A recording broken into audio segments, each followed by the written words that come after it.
Alrighty, welcome everyone to your ultimate 2021 draft recap by me, the not so humble Commish of the Ultimate League Fantasy Football League. We have had another good draft with lots of exciting players drafted, lots of interesting teams.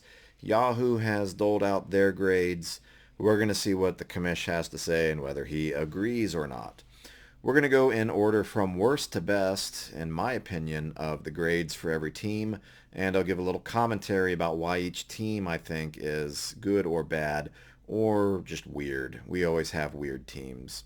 So let's start with number 12. We're going to look at a team named the Pipe Hitters 2. This is the sequel to the previous manager that has since stepped away, but the person Don has continued the name for Brandon in sequel format.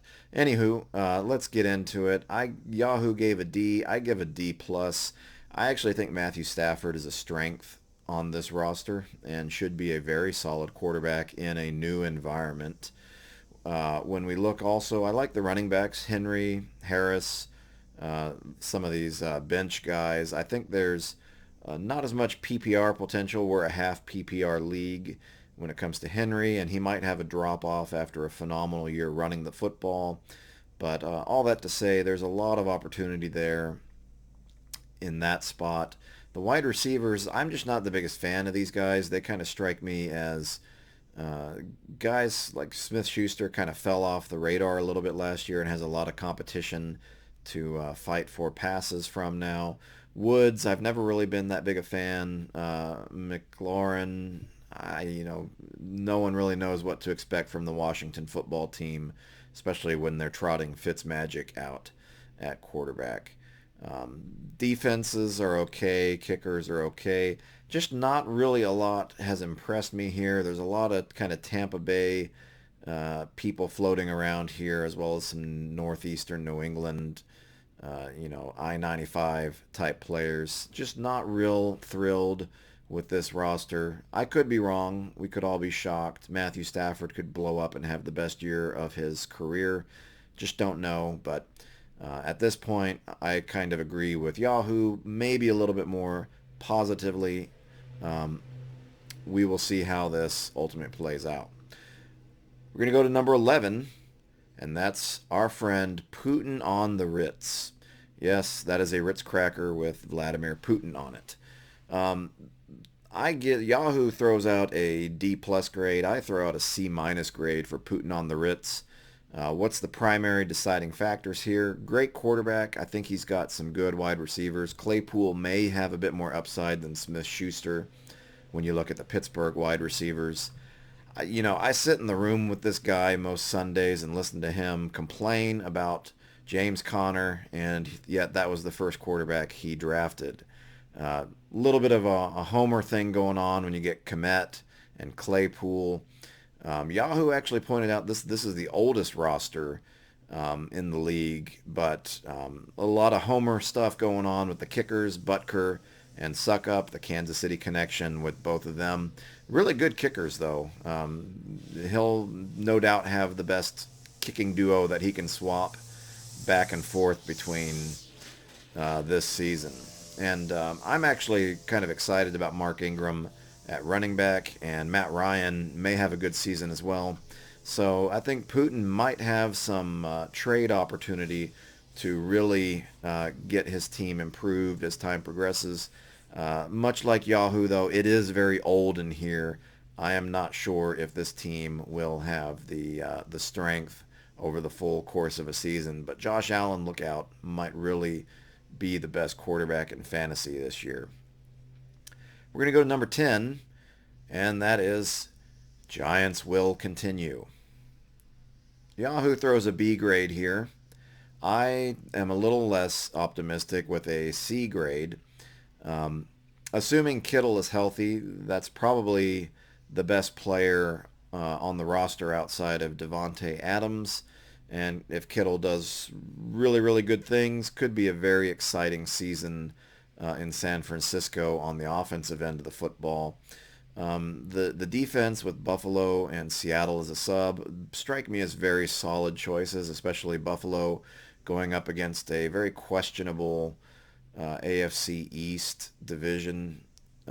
McManus always seems to get the long kicks when Denver stalls out, so may get some longer field goal points there, but maybe not as many opportunities with an offense that's kind of questionable at best.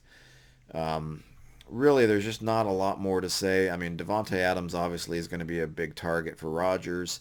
Don't know that he's going to pull off the same feat as last year on the touchdowns, but overall, not a bad team, not really a great team. There's a lot of players that have potential to really pick it up and impress. Michael Thomas, if he can get healthy and stop being a diva, might return to great strengths.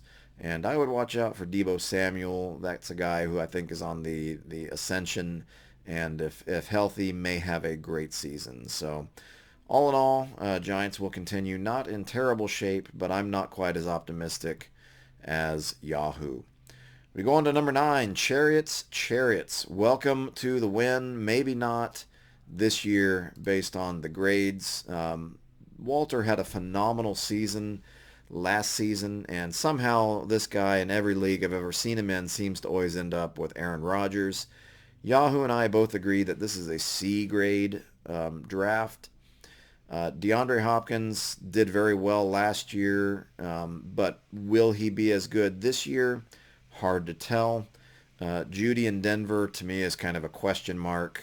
Harris, a question mark as a rookie, but very much on the opportunity for points. I've always liked Josh Jacobs, even though there might be a little bit more competition and committee stuff going on there. Robbie Anderson, former Jet, I guess he's still bleeding green in this case. I'm not sure if Sam Darnold's going to make life very good for Robbie, but intriguing pick there. The bench, really a lot of just kind of question marks and secondary guys. We'll see if any of them step up. Badgley, the money badger, is not money more often than not. And the Steelers defense, maybe they do what they've always done. Maybe they take a step back. Yahoo's pretty keen on them, but is it reputation or will it be outcome? And is there too much TJ Watt bias type stuff going on? He may not be JJ, but he may be better at this point in his career. So Chariots. The last thing I guess I'll mention is good TD potential team and a lot of half PPR scoring opportunity here. Not a bad team, but we'll see if he climbs the ranks as the year goes on. Certainly will be in the running if Aaron Rodgers can be as phenomenal as he was last year. We'll move on now to number 8, and that's going to be the Padawans. Yahoo threw out a B plus grade. I throw out a C plus grade. Why maybe? I'm not necessarily as high on Kyler Murray. I knew he ran like crazy last year, but that kind of running stats for quarterbacks seems to taper off given a few seasons as teams start to figure them out. I don't think this is a Lamar Jackson like encore for Murray. He's going to have to throw the ball, I think, a lot more accurately and on target this year than last year, and at least in some of the preseason games, things looked a little rough.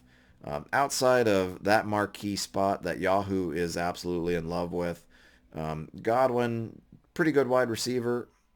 I'm not sure about the rest of the wide receivers on this roster. They are kind of secondary supplemental guys. We will see if they do stuff. Edwards-Helaire didn't really do as well as people thought last year and has a little bit of an injury thing going on. Henderson is a real big question mark. Could blow up. I mean, this was a guy who when he played in Memphis was phenomenal to watch. Whether that's going to translate this year now that he's got a chance, I don't know. The Sony Michel trade gives me pause.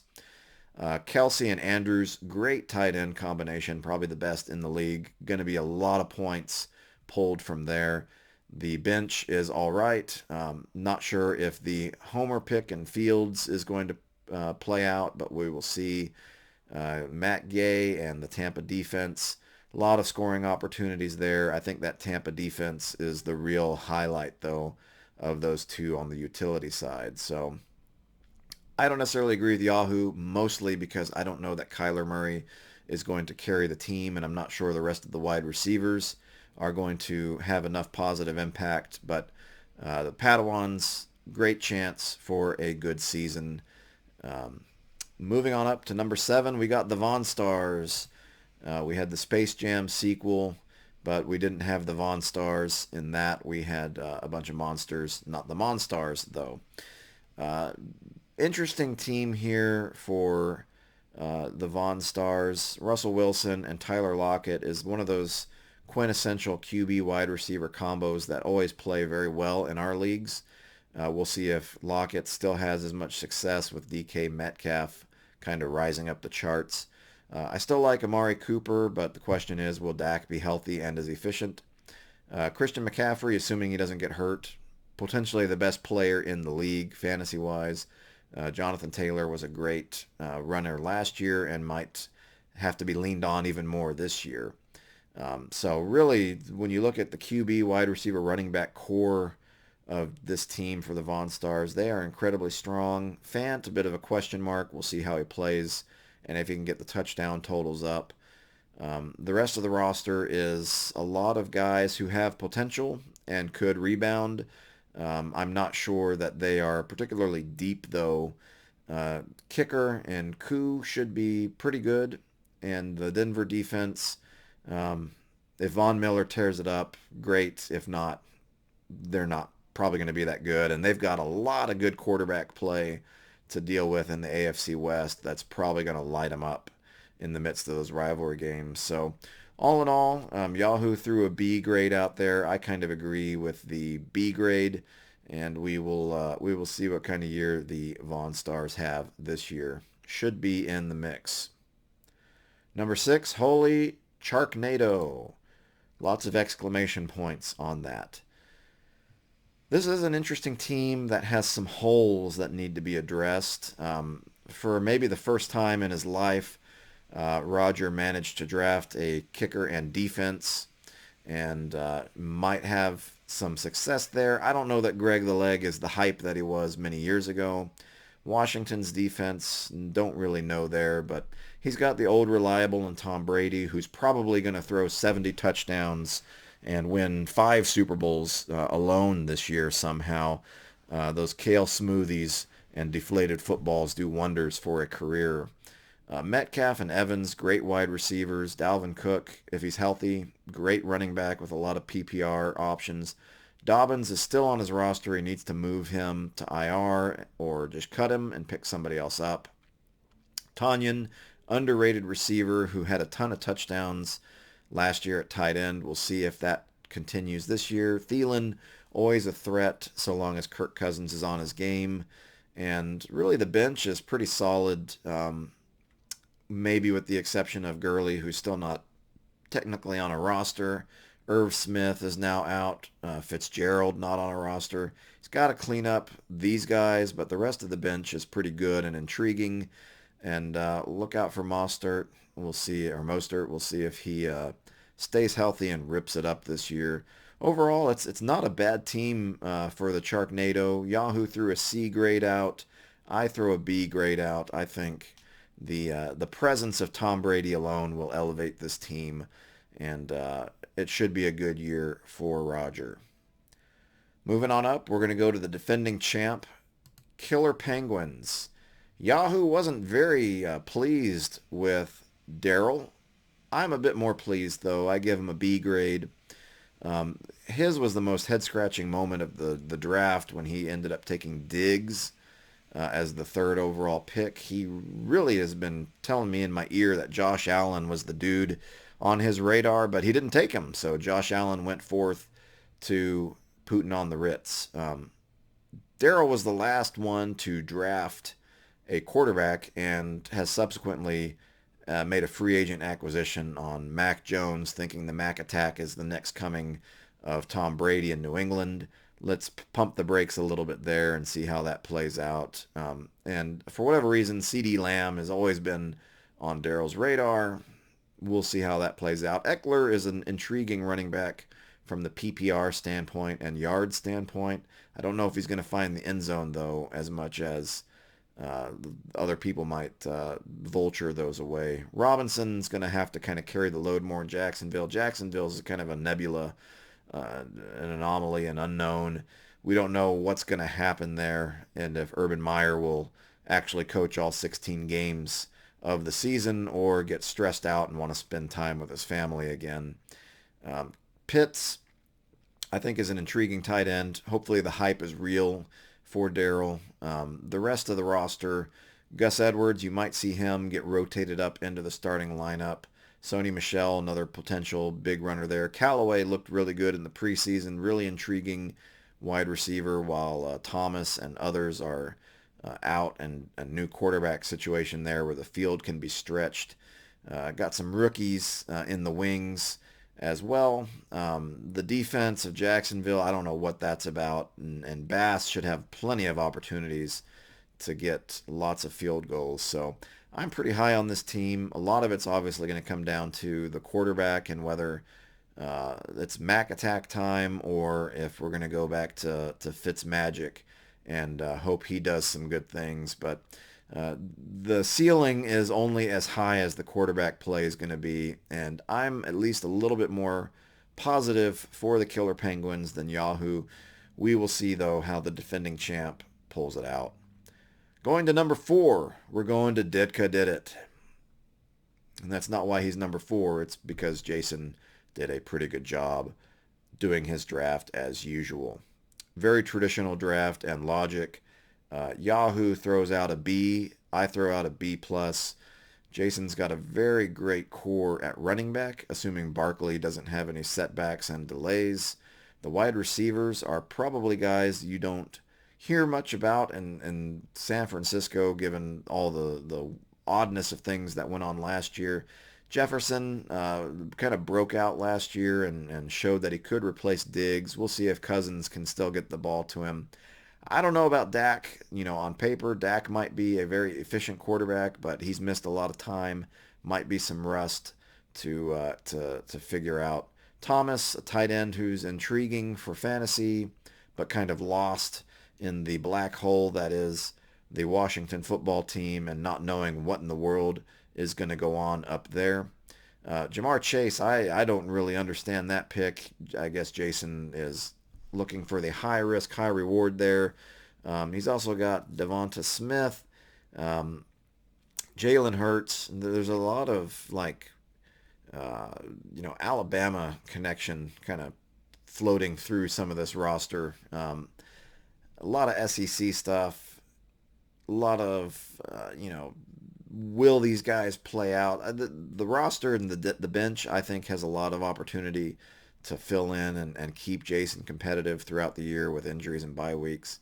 The Rams defense, not going to get much better than that.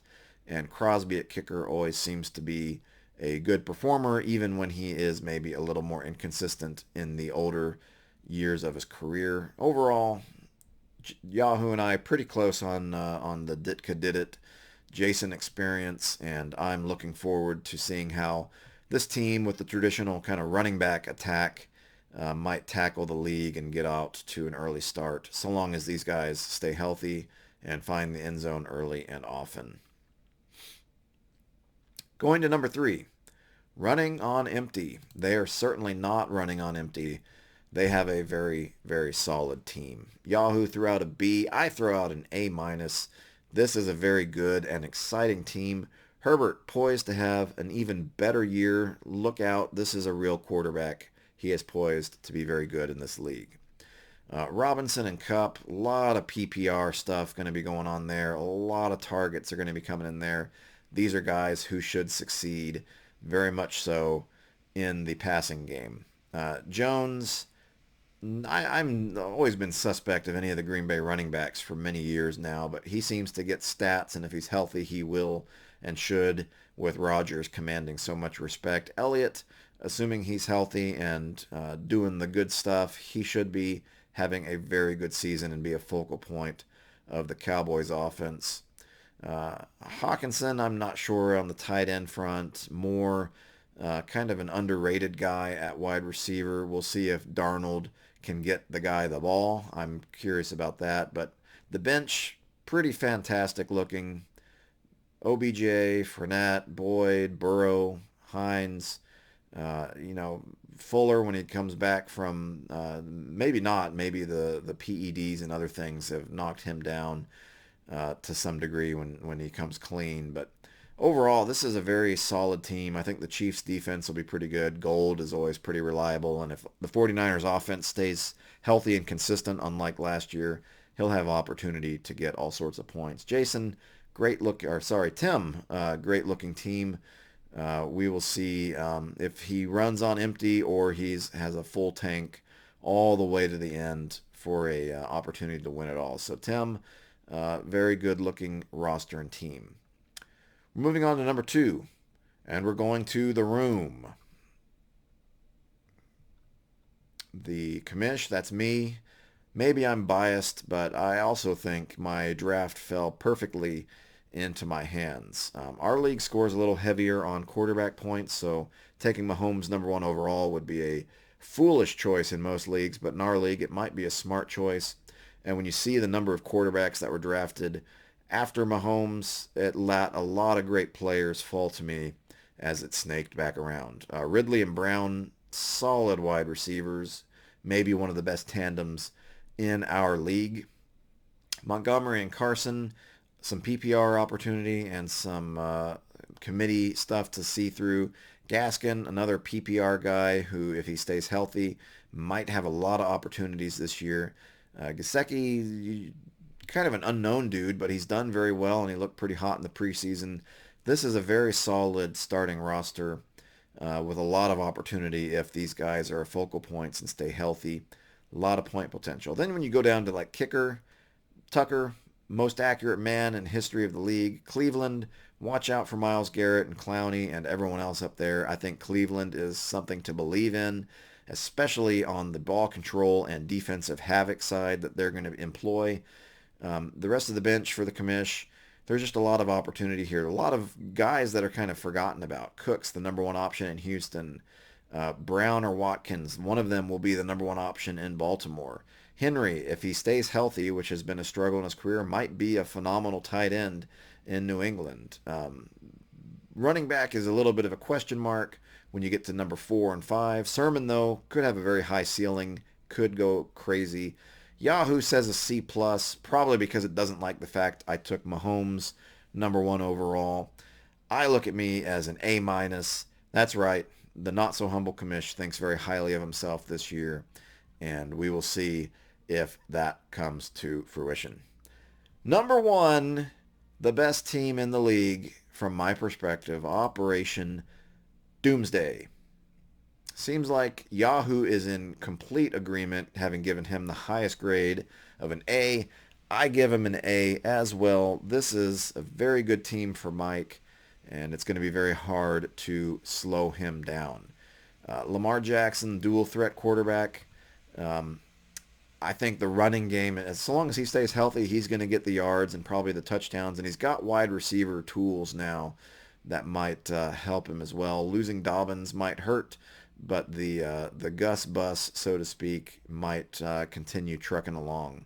Tyreek Hill, Julio Jones, great wide receivers. The question is whether Julio's going to be healthy and competent and not be second fiddle to Brown.